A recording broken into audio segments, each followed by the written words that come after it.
મારું નામ કાર્તિક સોની છે।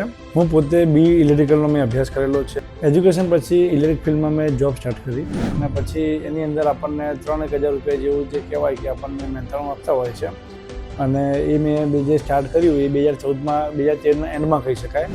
અને ત્યારબાદ જે પ્રોપર કહેવાય કે 2-3 મહિના જેવી જોબ કરી કે જેમાં 8,000 રૂપિયા જેવું આપણને સેલરી આપતા હતા અને ત્યારબાદ તરત જ મેં સિવિલ લાઇનની અંદર એટલે કે રિયલ એસ્ટેટની લાઇનની અંદર મેં જમ્પ લાગ્યો।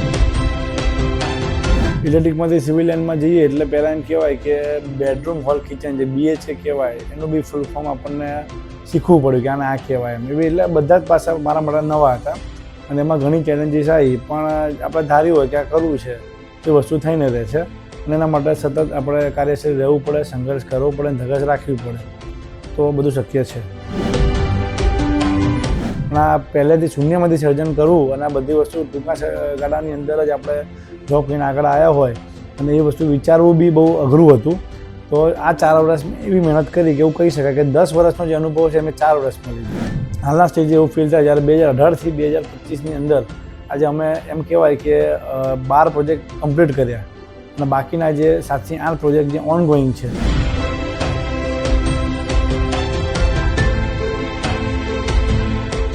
મારું નામ કાર્તિક સોની છે। હું સ્વરા ગ્રુપના ફાઉન્ડર અને ચેરમેન તરીકે છું। હું પોતે બી ઇલેક્ટ્રિકલનો મેં અભ્યાસ કરેલો છે। હું અમદાવાદનો વતની છું અને અમારી જે કંપની છે એ રિયલ એસ્ટેટ ક્ષેત્રે અત્યારે અમદાવાદની અંદર ઘણું સારું કામ કરી રહી છે અને ફેમિલી બેકગ્રાઉન્ડની વાત કરીએ તો બેકગ્રાઉન્ડ બી બિઝનેસ બેકગ્રાઉન્ડ છે અમારું પણ।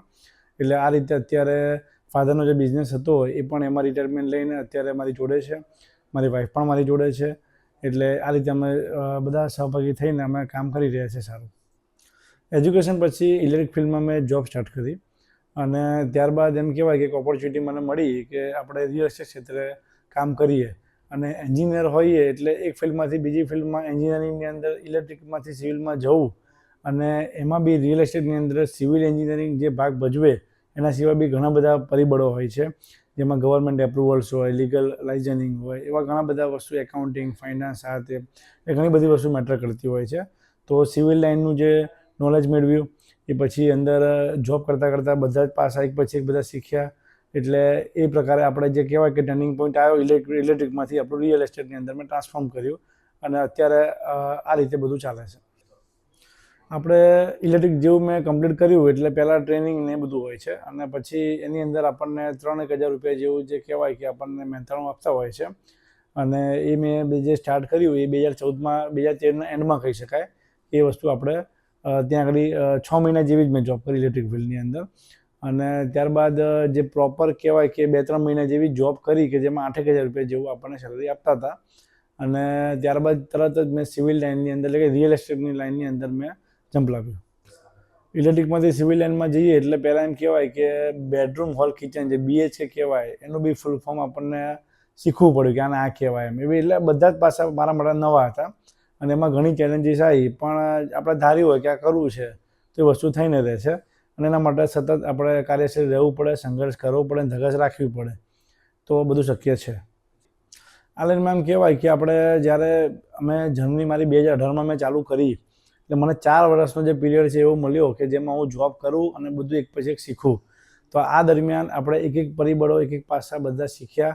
એની અંદરના ઘણા બધા એવા ચેલેન્જીસ આવતા, કન્સ્ટ્રક્શન લેવલે આવતા, ગવર્મેન્ટ એપ્રુવલ લેવલે આવતા, લીગલ લેવલે આવતા। તો એની અંદર જે કહેવાય કે આપણી આગળ કોઈક ઊભું છે, આપણે ખાલી એમનું નિરીક્ષણ કરવાનું છે, પ્રેક્ટિકલ આપણે અનુભવવાનું નથી। તો એ વસ્તુ મેં જજ કરી કે આ રીતે આનું આવું થાય એ પ્રમાણે બધા અનુભવ લીધા અને પછી જે અનુભવ લીધા એને મેં કામે લગાડ્યા મેં જ્યારે શરૂઆત કરી ત્યારે।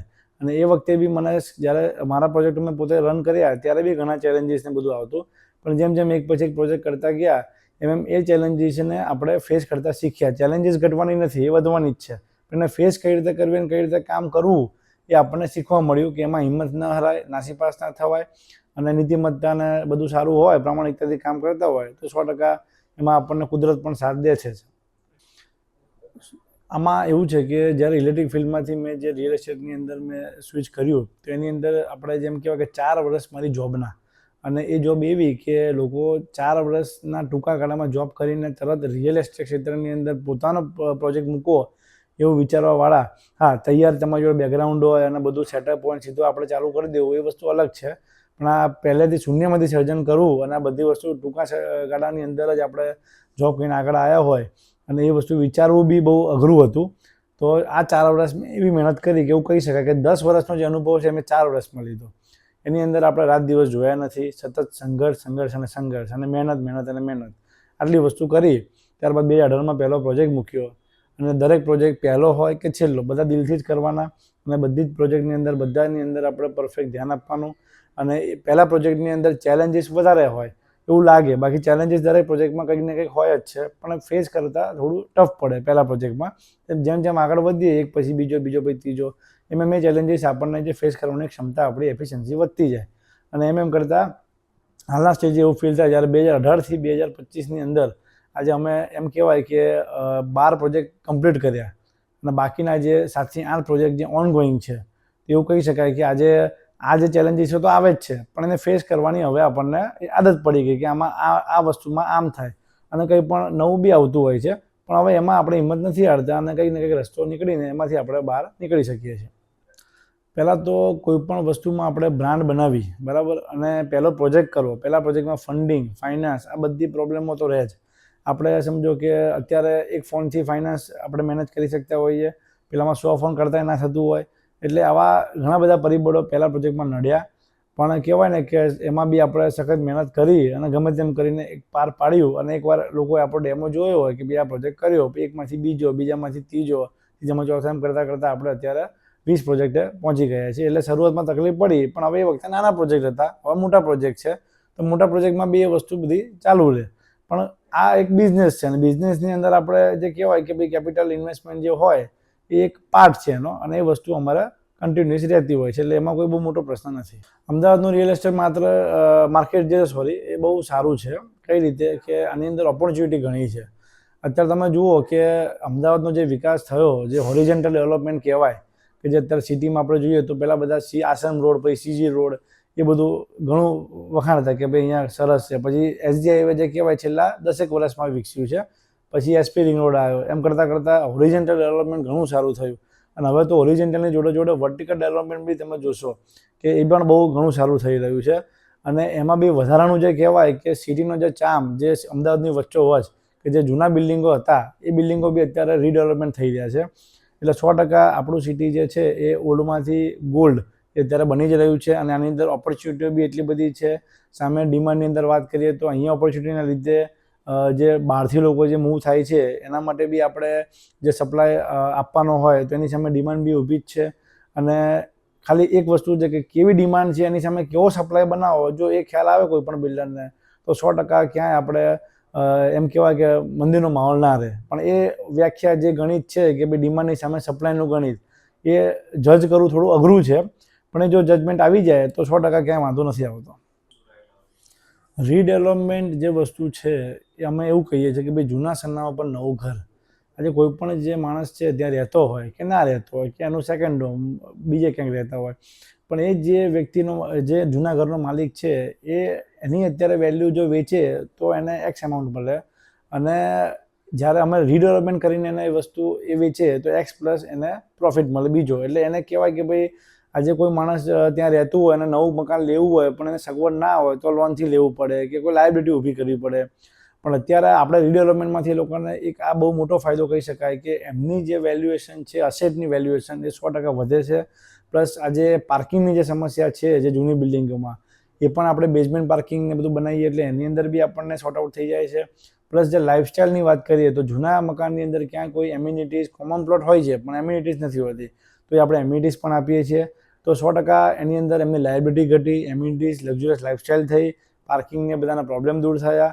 એટલે પાર્કિંગના પ્રોબ્લેમ દૂર થાય તો આપણા જે સિટીની અંદર જે રોડ રસ્તા છે એનું બી બ્યુટિફિકેશન એમનું એમ રહે. એટલે આ બધી વસ્તુને જોતાં એન્ડ યુઝર માટે કે કસ્ટમર માટે આપણે સોસાયટીના જૂના મેમ્બર માટે કહીએ તો સારું જ છે. અને બિલ્ડર માટેની વાત કરીએ તો બિલ્ડર માટે બી આજે સિટીની અંદર જે લેન્ડ પાર્સલ અવેલેબલ છે એ બહુ નાના છે કે જે પહેલાં નાના બંગલા હોય 500,000 વારના એવા આપણે લેવા પડે ને એમાં કામ કરવું પડે. પણ એની અંદર જે કામ કરવાની મજા છે એ આપણને એટલા માટે ના આવી શકે કે કસ્ટમરને એવી કોઈ ફેસિલિટી જે કહી શકાય પાર્કિંગની એમ્યુનિટીઝની એ મળતી નથી અને મોટા લેન્ડ પાર્સલ જે છે એ અવેલેબલ હોતા નથી. તો આવી સોસાયટીઓ જે રીડેવલપમેન્ટમાં આવે તો અમને આવા મોટા લેન્ડ પાર્સલ પર જે કામ કરવાનું જે અનુકૂળ આવતું હોય છે અને જે બધી વસ્તુ અમે આપવા માગતા હોઈએ છીએ એમાં ઘણું સારું રહે છે. આમાં એમ કહી શકાય કે અમદાવાદની અંદર રીડેવલપમેન્ટનો ફેઝ અત્યારે ઘણો અમદાવાદની વચ્ચોવચ્ચ જે આપણે ઓલ્ડ આપણું કહેવાય કે ભાઈ વાસણા છે, પાલડી છે, નારણપુરા, નવરંગપુરા, ઉસ્માનપુરા, આ બધા જે આપણા અમદાવાદની વચ્ચોવચ્ચના જે એરિયા છે, તો વસ્ત્રાપુર છે, ગુરુકુલ છે, બોડકદેવ છે, તો આ બધા એરિયાની અંદર ઘણા બધા નદીની આ બાજુ છે, નદીની પેલી બાજુ છે.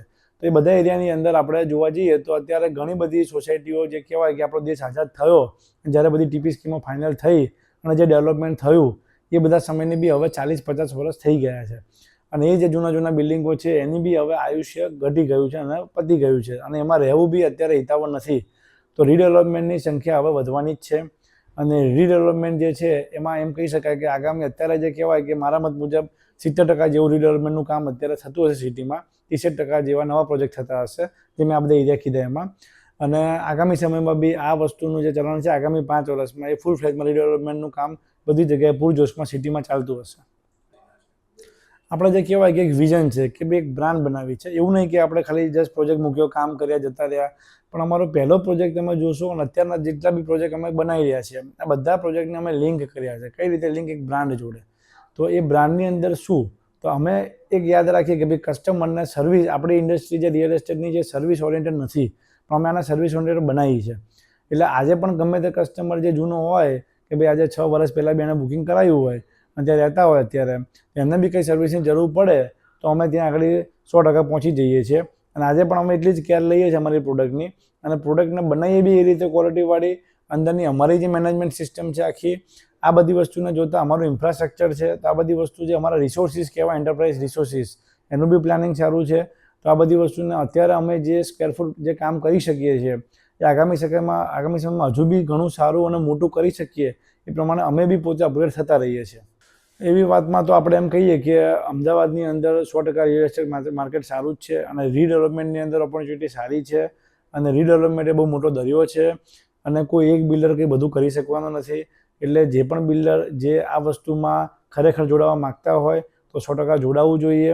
કારણ કે આ વસ્તુ એવી છે કે જમીન ખરીદવાની નથી અને આની અંદર તમે ગમેલા પૈસા નાખો અને પછી વસ્તુ લઈ લેવું નથી.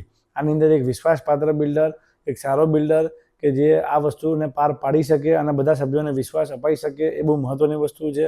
તો 100% એવી દિશામાં વિચારવું જોઈએ અને સભ્યોએ બી બહુ વ્યવસ્થિત રીતે બિલ્ડરની પસંદગી જે છે કરવી જોઈએ. એટલું તમે આર્થિક ધોરણ વિચારીને જો કે એ વસ્તુ કરતા હોય અને પછી જેમ કહેવાય કે ભાઈ સગાઈ કરી લીધી અને લગ્ન ન થયા કે લગ્ન થઈ ગયા અને લગ્ન તોડવા પડ્યા, છૂટાછેડા લેવા પડ્યા, એવી નોબત ના આવે. એ બધી વસ્તુનું એ લોકો તરફથી બી ધ્યાન રાખવું પડે.